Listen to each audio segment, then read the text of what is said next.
Aking anak, huminto ka muna saglit. Alam kong mabigat ang iyong pinapasan.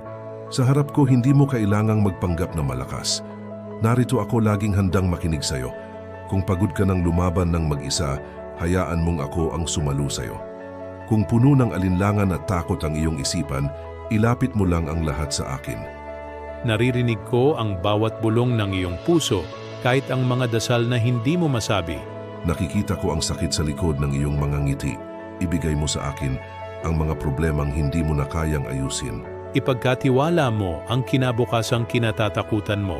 Ako ang iyong magiging sandalan kapag nanginginig ka sa pangamba at ang iyong pahinga kapag nararamdaman mong ubos na ang iyong lakas. Hayaan mong ang aking kapayapaan ang pumuno sa iyong puso, isang kapayapaang tunay at nagtatagal. Unti-unti kitang itatayo, unti-unti kitang palalakasin. Manatili ka sa akin dahil kasama mo ako sa bawat hakbang ngayon at kailanman. Kung ang panalangin ito ay umantig sa iyong puso, huwag mo itong sarilinin.